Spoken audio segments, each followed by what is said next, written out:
Champions League first knockout round. Real Madrid 0, Paris Saint-Germain 0. Did it cheat in that match too? AS Saint-Etienne 0. Manchester City 1. Perhaps it cheated in that match. Perhaps the AS Saint-Etienne defender couldn't move toward the ball. Valencia CF 0, Juventus 3. Maybe it cheated in that match. VfL Wolfsburg 0, Chelsea 4. Or perhaps it cheated in that one. Borussia Mönchengladbach 1, Rich County 1. Well, it fucking cheated its arse off in that match, didn't it? What? And reviewers gave that 9 and 9.5 out of 10? Pull the other one, it's got fucking bells on. Liverpool 2, FC Bayern Munich 2. Did it cheat there? Ajax 0, AS Roma 3. Did it cheat there? Manchester United 2, Atletico Madrid 2. Did it cheat there? Well, the answer to every other match is no, it didn't. All the AI matches, it doesn't cheat, because it can't. It's just the players' matches. So fuck you, player, and Konami have your cash. 14,750,100 polar mints in the kitty. Team news, apparently. Apparently there's such a thing as team news in this real broken mess. Balstone Albion have a teamwork stat of 92. It just doesn't mean anything, as we plainly saw, because even if you've got a better teamwork stat than the opposition, or you're about the same, their players will move into positions attackingly and defensively much better than yours, because the AI will screw your team over at every opportunity, because fuck you, player. So what does it mean? Perhaps Konami can come on and tell me, what does the 92 mean and what does the 97 mean? Because when I play it, it fucks around and dicks around with it and gives them stat boost all lines up. And yes, I'm still really pissed off because I've just come out of that match. That quote, match. Anyway. Condition of my players. I couldn't get subs on, if you notice, in that other match. I'm really, really pissed off with that. But that's one of the points I was going to make about video games, and I'm going to make it now. When you buy a video game and you play it, should it not be enjoyable to play? Where is the fun in having a pad and seeing it wrenched away from you and seeing a representation of another player who's just scored a goal with a big smiley face, giving it the all, haven't I done brilliantly there? What brilliant bit did the AI do? Was the brilliant bit, was he celebrating the fact that the AI is programmed to not respond to my inputs or to override them? Was that the bit that he was celebrating, perhaps? Because the player, if you saw my goal with Requena, where I had to dribble round him and work really hard to get round to that midfielder so I could get in and have the chance of scoring the goal, that was something that I had to do with my pad. You know? But the defensive part, where he scored the goal, I couldn't do with my pad. And that's the frustration. The frustration is you try and learn the game and play the game, but it kicks through your player to get the ball. But I was trying very hard to dribble and maintain possession. You know? So how is that fun? How is it fun knowing that you've got a player just at the side and it's selected the player on the wing, so you have no chance of getting that ball? How is it fun watching the opposition get that ball when the AI has decided to select a player who's got no fucking chance of getting the ball? How is it fun when you pass in the ball to a player right at your side and the game openly manipulates it to go straight to their feet? If it's a misplaced pass, it could go anywhere on the pitch. So why is it always directed straight to the opposition's feet? Is it fun knowing that when you have a controller in your hand, it's not always relevant to you all of the time that you're trying to play it? And think about that.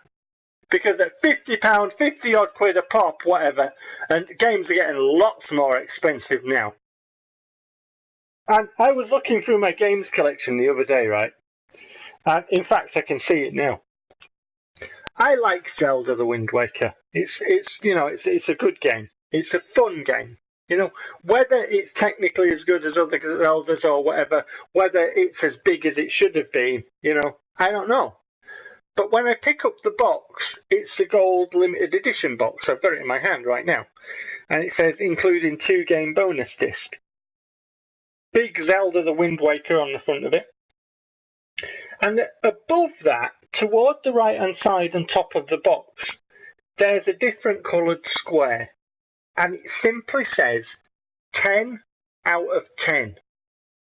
And that's from Nintendo's official magazine. And that's on the front of the box. So you'll see that when you go in the shop to buy it then. You know, at the time when it was out.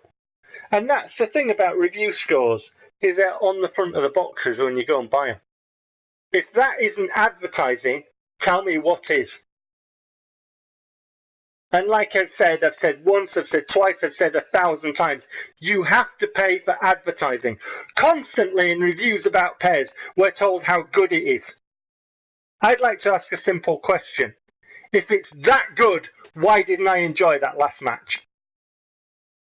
If it's that good, why are there so many matches on my playthrough that I've showed just how it is? Just how the player experiences it.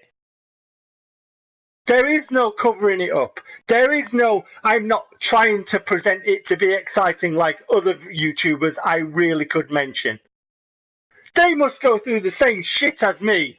They must put their voices in afterwards to cover up all the expletives that come out when they're trying to play this piece of crap. Because there is no way that any PES player could play this and not feel the same.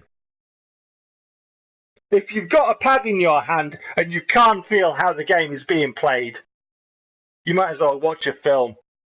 Because you've got no connection to gameplay. You haven't.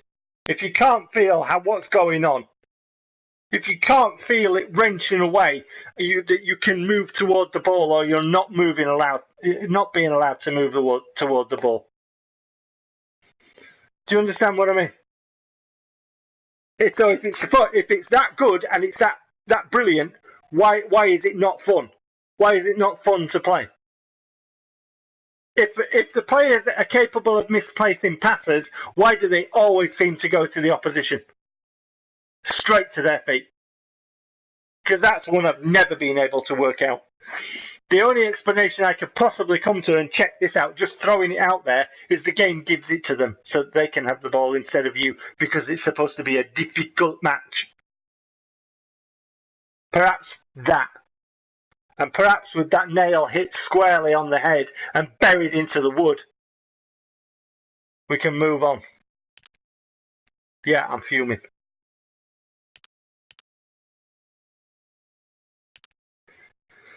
Team news. I couldn't get subs on, but I rested a few players, so I'll be able to get a team out. Because obviously I have 2 positions for everybody everywhere, except for strikers where I've got 3, so it doesn't matter what games come. Unless internationals, when it knackers my players and none of the oppositions whatsoever. Yeah. 1 rule for the AI, 1 for the player.